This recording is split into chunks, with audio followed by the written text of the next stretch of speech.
socks on for me or not. And why can't you put them on for yourself? I can't bend down, can I? I'm in agony with it. I've either got to leave them on or leave them off. And you left them on. How'd you get them off? Her upstairs took them off. And once you put them back on again, can't say I blame her. Yeah. Get off. What do you do with that? Put that down. Where'd you get this? It was issued during the war. And you've kept it ever since? Because I don't touch the rations, do I? Where's your flippers? Very fine. Are you sure it's just for a new hip you're going into hospital? It's all right, you laughing. Get off. You've never been in a war. You don't know what it's like having things drop out of the sky on you. Did you keep your tin helmet? Oh, very funny. You'll be laughing the other side of your face to start dropping nuclear bombs on you, mate. You'll be the one running around looking for a tin helmet in. Look, we wasn't prepared in 1939. Although I wrote to the government warning them. You wrote to the government? Not only me, there was others too, and the papers, they was telling them, and Churchill, he told that bloody old fool Chamberlain. But this time I'm looking after myself. Sod the government to do what they bloody well like. I'm not getting caught out twice. We should have dropped that bomb on the Russians while we was the only ones who had it. I wrote to Attlee, didn't I? Socialist twit. I put it in the letter to him. I said, drop it on the Russians, drop it while there's still time. I wrote to Churchill, I mean, why we never used that bomb when we was the only ones who had it, I'll never know. We could have wiped out all those we don't get on with and really achieved peace in our time.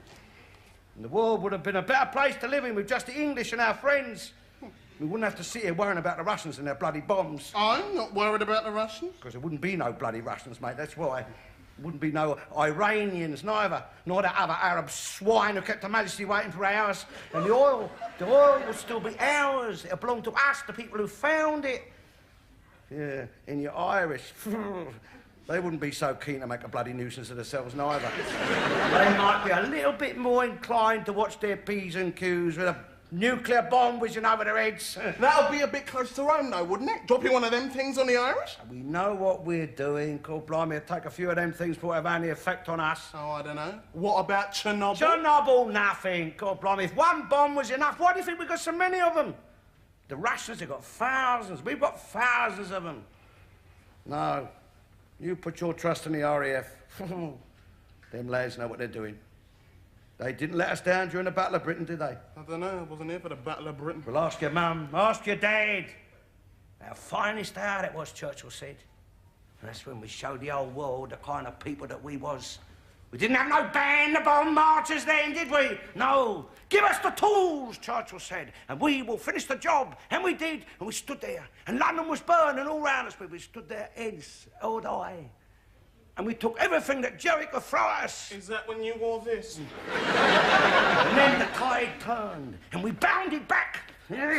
And did we give them what for? Eh? We had them running around in no time at all with their hands up yelling, "Camarade, camarade!" We shouldn't have stopped there neither. We should have gone on and given the Russians a taste of the same medicine. I thought they were our friends then, our allies. No, that was only our allies and friends while we was fighting the Germans and the Japs. It wasn't real friends, it was only wartime friends. No, we should have dropped that bomb on the Ruskies and have done with it. Look, are you going to put these socks on or not? Why, yes, boss. As a going.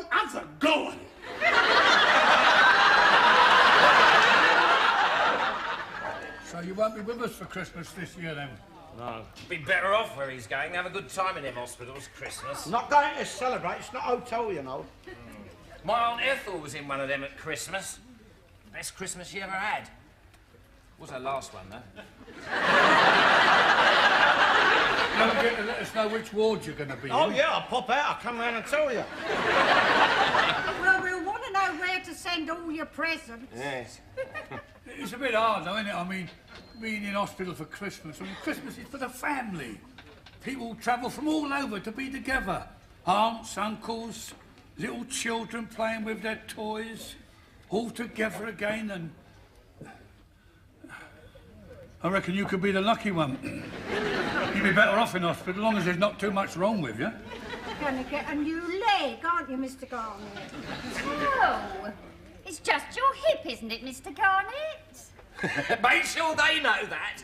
Have a count up before you come out. Make sure you've got everything you're supposed to have. Stop it, Fred. You frightened Mr. Garnett. No, you can't frighten him. He's an old soldier. You've seen your share of blood and gore and legs hanging off, haven't you, Mr. Garnett? He went through the war. Anyway, they don't make many mistakes in them places. Not these days. I don't know, Arthur. Christmas, everybody's had a few, and they know it's They get a few down them, and... Ooh! What's that I've just cut off? Well, my sister, not the one I'm spending Christmas with, but the other one we lost.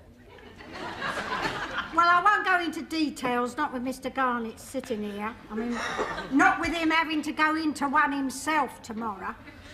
But I blame them for her. I still say it was them what done for her. I won't go into details with Mr. Garnett is sitting here. But there was nothing wrong with my sister. Hale and hearty she was, and fit. Well, fitter than him. Well, she's just a little bit poorly. But whatever they done to her in that hospital, it was criminal. Should have been locked up, all of them. And that was Christmas. Fred, buy Mr. Garnett a drink. He's gone all white. You'll be all right. Them blokes are doing them all day long. Hundreds of them. Yeah, never mind, Mr. Garnett. It might never happen. And one thing, in your favour, if something does go wrong, you won't know nothing about it. You'll be out. You'll be under the old anaesthetic. You'll just wake up dead. It's the best way to go. Come on, cheer up.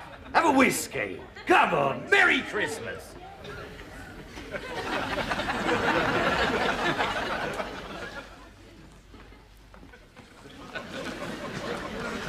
Get undressed and get into bed, Mr. Garnett. What, in front of all these? This is no place for modesty, Mr. Garnett. We'll be seeing more of you in the next few days than you've ever seen of yourself. I'm entitled to my privacy. Go behind there and put on your pyjamas. You haven't got any pyjamas. What you wear in bed, then?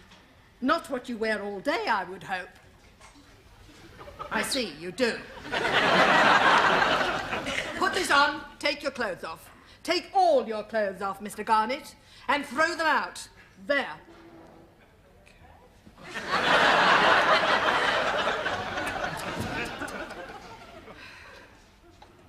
Hasn't Mr. Riley come back from the operating theatre yet, miss? No, he hasn't. Well, they're taking their time bringing him back, aren't they? He's not coming back.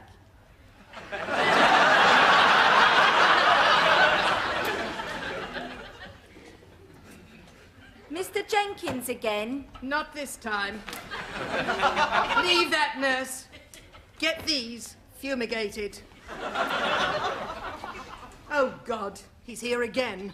The rabbi, isn't he? No, he's a scrounger. He comes in here regularly and eats all their food. The ones who are too sick to know who he is or what he's doing. No, I'm always chasing him out. Grapes. Thank you very much.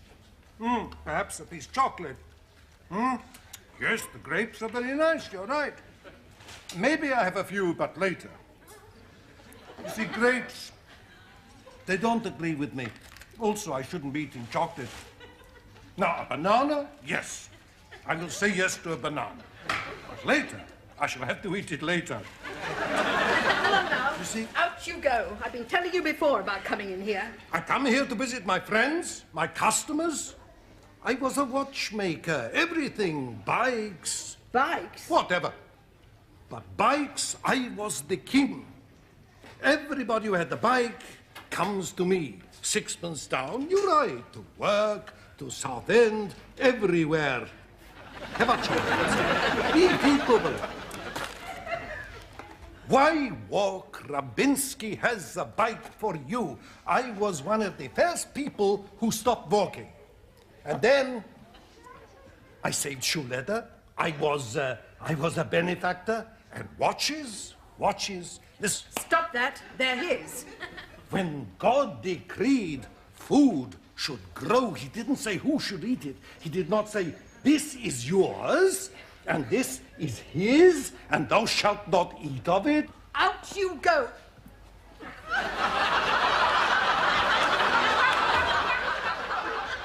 You should be smoked. Hard you should be smoked. You are denying God's generous world to his children. Oy vey, open your eyes.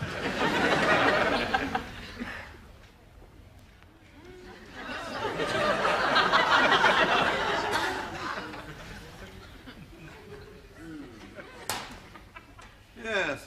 Well, now, here's an example of what I mean. Old and helpless, unable to care for themselves. A burden on their relatives and the state. And this is one of the problems medical science is creating. What are we to do with them? You see, our ability to prolong life beyond an adequate degree of self-support is a dog's dinner of a mixed blessing, I think. Agreed? Well, what have we got? Hip replacement. Well, now, you see, there's talk of an age limit for this type of surgery. Well, we have to draw the line somewhere. Lack of resources will force some kind of limit. But there's many still believe in keeping the old banger going. Any pain? There may be some. It's difficult to say. Such a bad patient. This one belongs to Mr. Doggerel, doesn't he? He's doing the replacement. Yes, fascinating business, spare parts. They're bolting together all sorts of add-ons these days. Well, it's engineering, really. Yes. Doggerel is more of a mechanic than a surgeon. I know what I'll do. I'll buy him a soldering iron and a fret saw for Christmas. Merry Christmas to you. Come on. I'm surprised he got in there so quick with that hip. I mean, some have waited for years. Yeah, it's his daughter, very friendly with that new doctor. What, get away. Is he, Yeah. Also, it's that blackie. With this council, black up, put on a woman's skirt, turn queer. He's got him living with him, hasn't he? Oh, yeah. Will he be getting brownie points there, won't he? Is that the leg they're going to chop about? Yeah. The surgeon marked that himself, says there won't be no mistakes. Oh, you don't want them doing the wrong one. Be careful if you have a bath tonight, Alf. You don't want to wash that off. I had a bath this morning, didn't I? Oh. Thought there was something different about you. You wouldn't think the surgeon would have to mark it. You'd think he'd know which one it was. I'd worry if that was me. No. They just want to be sure. Oh, I should hope so. Yeah, well, Alf won't be the only one they're doing, will he? No, there'll be a few of them. Well, I mean, I'm not going to expect a top-grade surgeon drag all the way down here just for old Alf. We've got to make it worth his while. He'd probably get paid by the dozen. Do they make a lot of money doing that sort of thing? Oh, yeah, thousands. It's about 2,000 if you go private. Yeah, well, if he only does a dozen tomorrow, you see, that'll... You see, the fact they've marked the leg, that means they'll be wheeling them in. Oh, they work hard then.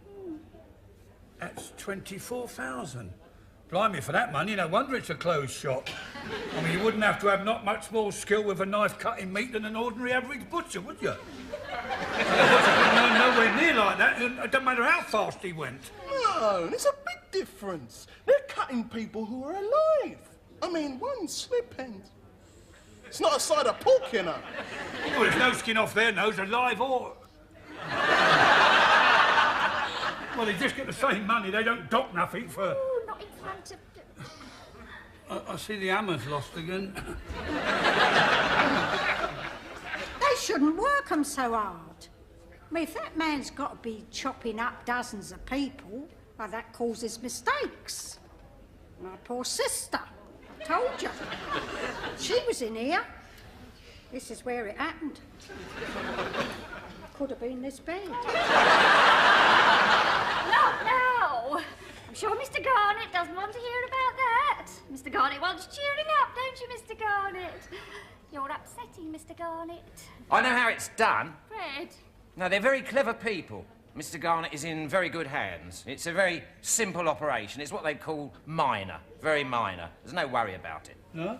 Not dangerous? Not a bit. That's what happened to my sister when she come in here. When she come in here, there was nothing wrong with her at all.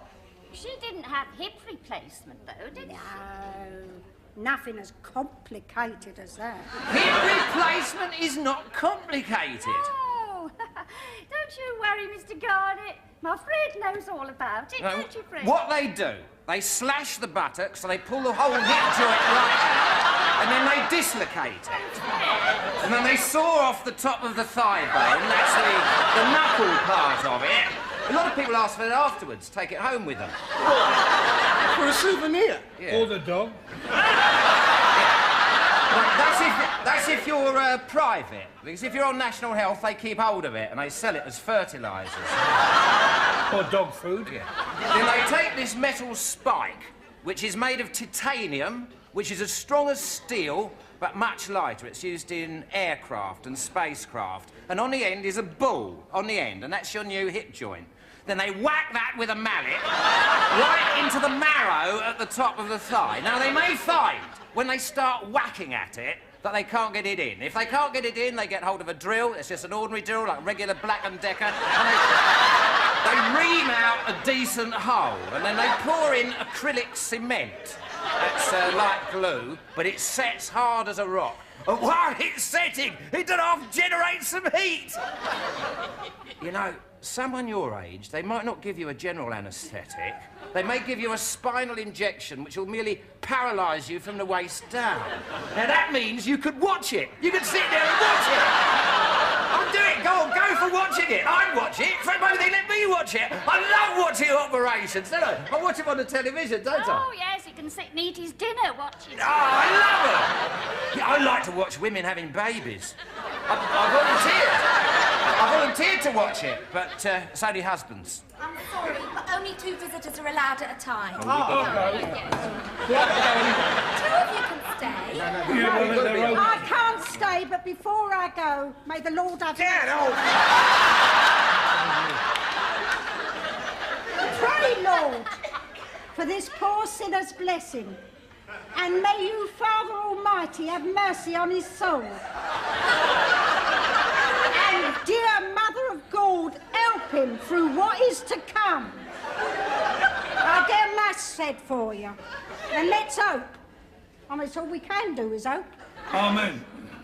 Poor Mr. Garnett! Oh, come on. Don't worry, he'll Must pull be a through. massive. Goodbye, Mr. Garnett. Cheerio, Mr. Garnett. Keep smiling. Never mind, Mr. Garnett. Soon be over.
Ah, me little beauty! Not so fast! Not so fast! Give us a kiss! Give us a little beauty. Ah, but don't be frightened. Don't be frightened. It's just a kiss I want. Make a lonely Irishman happy and give us a kiss for Christmas. Oh! A bare bum! Oh, you cheeky hussy! A bare bum, eh? You've got no knickers on! Oh, you cheeky hussy! Hey, now don't come the old innocent king with me now! Now, you've got no knickers, what you'd expect! So, now, come on! Let's see what I've got for you! Big Jesus! What kind of a thing are you? Mrs. Ollenberry! Mrs. Ollenberry!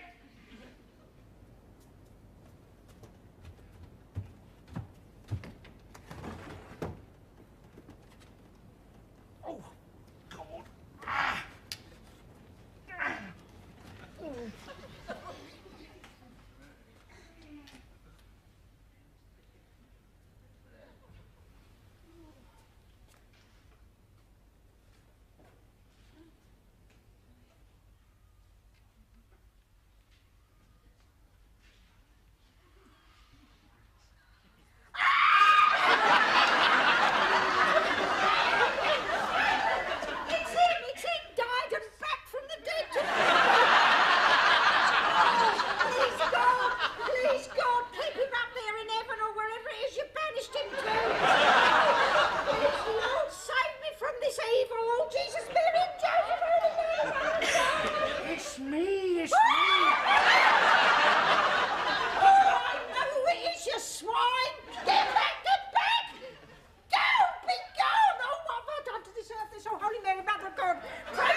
I'm not a ghost.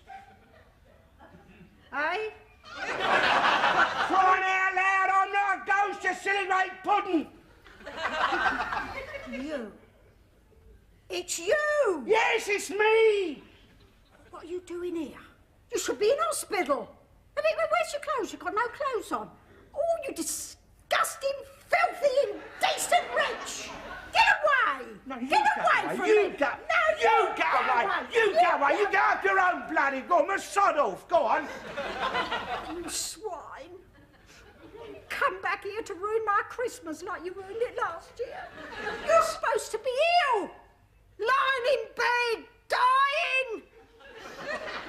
I knew it was too good to be true.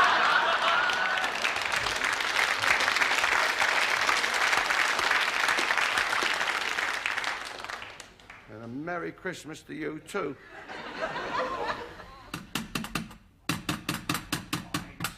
All right, I'm coming out. Bloody deaf. What's the matter with you? Yes? I've come to look at the flat. My sister, who lives upstairs. Well, the man who lives here, he's away in hospital. And my sister says he's not expected to recover. God bless his soul. And so I should get me name down quick for the flat before anyone else gets wind of it. It's a bit sordid, she says, a bit dirty, but nothing that hot water and carbolic can't cure.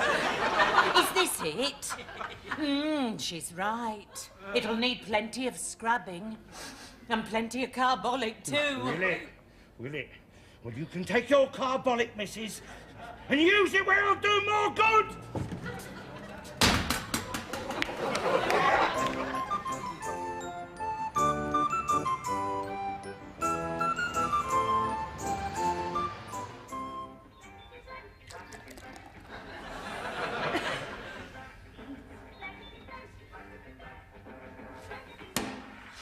Shut up!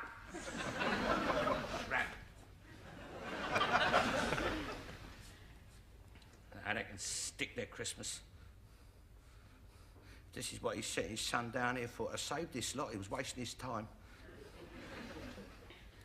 You're too easy on them, Lord. You ought to come down here and give them all a good thumping. Let them know what you mean by Christianity. I'd give them defy me if I was God. Oh, blimey. I'd be down here with a bloody big stick, I would. I'd teach them how to behave like Christians, I would. They wouldn't defy me if I was the Christian God. Who are you talking to? Nobody. Mind your own business. Are you coming upstairs? No, upstairs with her. I wouldn't demean myself. But she's having a party.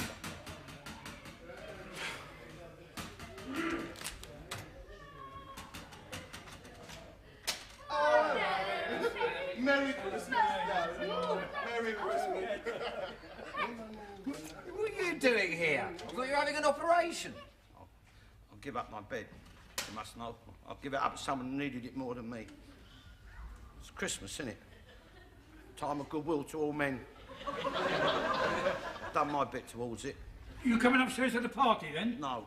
You ain't going to sit down here on your own, are you? I've got things to do. What have you got to do, Mr. Garnett? Look, there's more to Christmas just eating and boozing. Oh, that's what I always say. Or there'll be more holy day, which a lot seem to forget. You done your share of eating today, dear? Not without thinking about those less fortunate.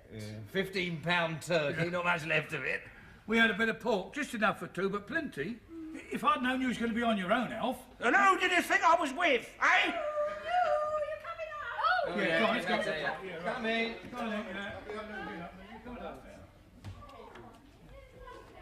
Are you gonna come up? No. Mrs. Allenby said you coming upstairs, Alf? No! Alf? No!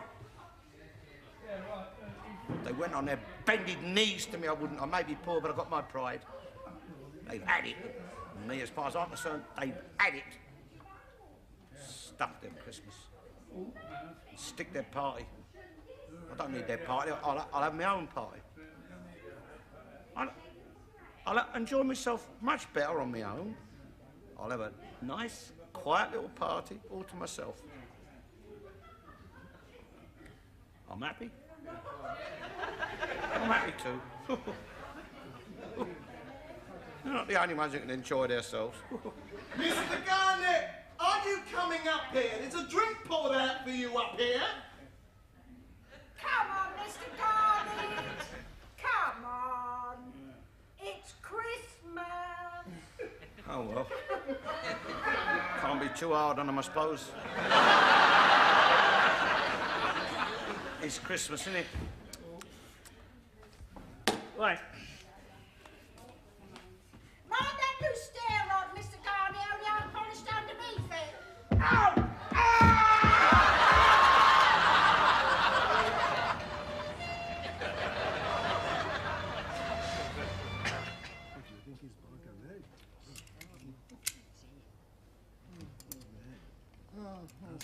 It's a lovely flat. Would suit me. Cheerio, Mr. Garnett. Merry... better New Year, eh? She's not having my flat. Marigold, you tell her she's not having my flat! You're not